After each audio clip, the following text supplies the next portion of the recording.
London has become the venue, the arena, for perhaps the greatest property race on earth. There's always been foreign investment in London, always.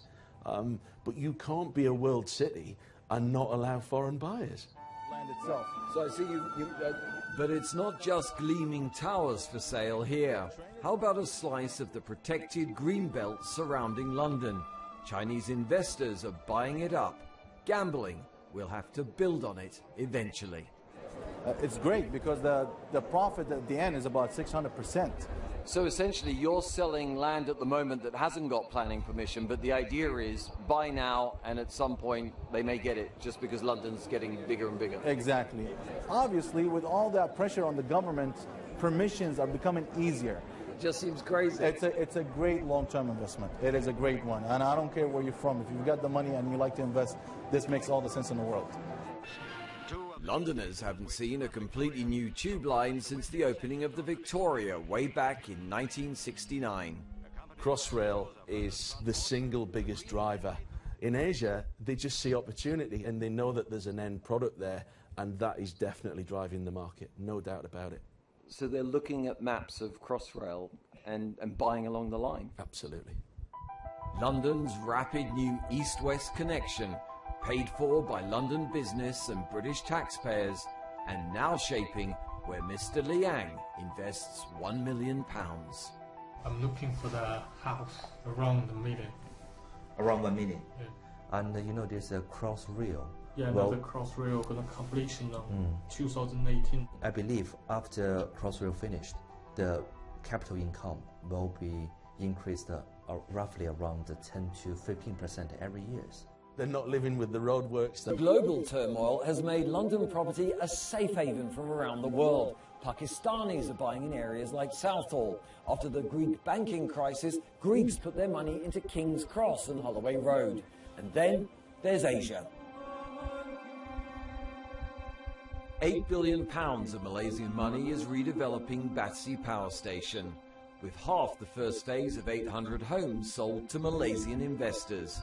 In prime central London, 85% of new build property was sold to international buyers. The foreign investors come in, they have money because they want to put it in London because it's a safe haven, really. They might never see the property, they're not going to let it out probably, it's just an investment.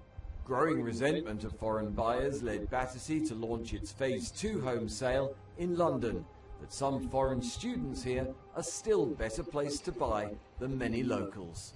My budget is $500,000. How many bedrooms? One will be enough. Are you studying here or? Yeah, I'm studying at Imperial College. Some people are going to get burned, aren't they? If you're buying in a sort of secondary location where the large majority of owners are foreign, who are in there speculating, you know, suddenly if the market drops 5% and everyone's looking to sell at the same time, that just pushes the price down further. So there could be tears? I'd say there'd be a few tears, yeah. Nowhere is this more apparent than along the River Thames. Areas once considered pretty rough are now seeing luxury developments £900,000 and up per apartment. It seems absurd to local residents, and some experts are also getting worried. In the 15 years that we've been running Estates Gazette London Residential Research, we've never seen anything like this. Over half the units in the pipeline are going up in this necklace of high-end, high-rise towers to the south of the Thames. And you ask a Londoner, and they will tell you these properties aren't really in places you would call prime, never mind super prime, and yet they're attracting really Mayfair-style price tags. And you've got to say, what happens off the back of those Mayfair-style price tags? Well, we reckon this has all the hallmarks of a bubble. And the researchers tell me this bubble has maybe 2.5, 3 years to run in it.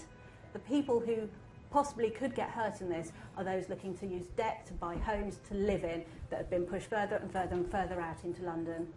The Londoners, basically. The Londoners. I've come to Hong Kong.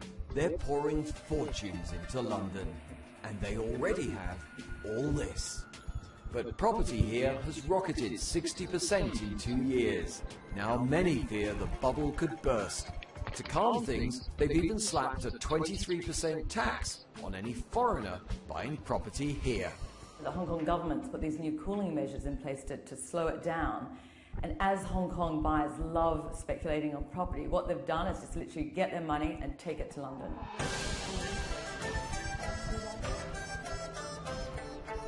Now every weekend, those speculative investors flock to expos selling London property. Their new best buy. In London it's cheap. It's as simple as that. 300,000, 400,000 pounds, people can afford it here, and they can afford to pay cash as well. So that's one of the main reasons, is the affordability. If I'm paying, or we're paying £2 million for a property, 2-bed here, and it's cost a quarter or less than that, then it's considered affordable. And you're talking about London, it's a global city, it's got a great government, it's considered a safe haven. And there's no shortage of Brits spreading the word. Well, property values are rising throughout the UK. In particular, they've been rising in London and the South East. Cheap. Very cheap. No, I'm serious. I actually spent a week over there and I found something. What would your message to all those Londoners that you're beating in the purchase? Don't push us out. We're coming in with the money. So I think it's good for the economy, I guess. Do you understand why Londoners are getting angry with you guys buying all this property? I would be. Take a look at this tiny micro apartment. It's all £330,000 will buy you in Hong Kong. So just looking at this is why London and the UK are so appealing to Chinese investors. Exactly. You can live here and you do everything on your own. But you'd want to be on your own in here. Yeah. For the same money, a Chinese investor can get a decent 2-3-bed buy-to-let in London, earning double the rent. But that's just the type of home Londoners are desperate to buy. Centreline is one of Hong Kong's biggest estate agents. This worker is closing a sale on far-off Croydon. An Englishman might think his home is castle, but the boss here considers it a toy. Some people are buying property as a toy. Actually, maybe in UK, there's some very special property. They will like it and they buy it. As a toy? As a toy. It's a touchy subject. These London agents wouldn't be interviewed about the Hackney flats they're selling here.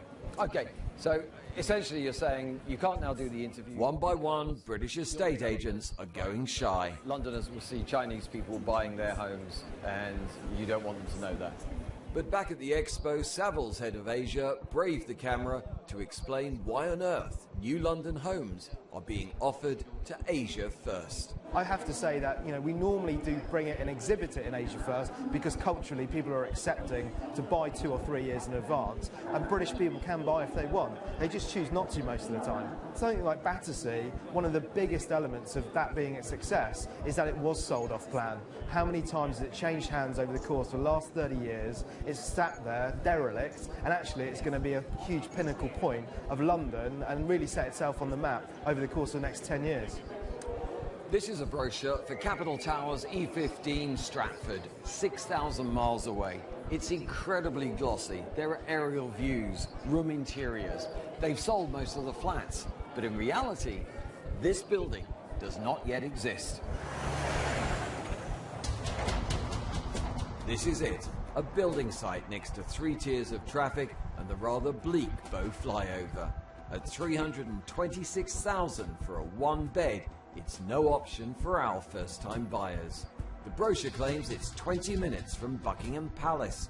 If you do get a royal invite, be warned. Transport for London say it's 54 minutes door to door. But back at his Hong Kong office, Neil Jensen has already sold most of them.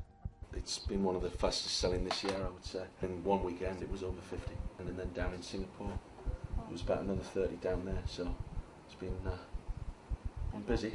There's not many left now at all, is there? No. Computer-generated images as to what it's going to look like really do help us. People can go onto Google Earth now. You can walk down the street on your computer screen, so people can see it. We have images of how that would look. You can see the London Eye. And that's how they buy in Asia.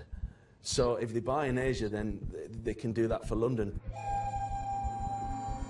But there's growing anger over Asia being offered the pick of the crop. There's not many left now. Most of them seem to have gone. What went last night? 2401 went last night.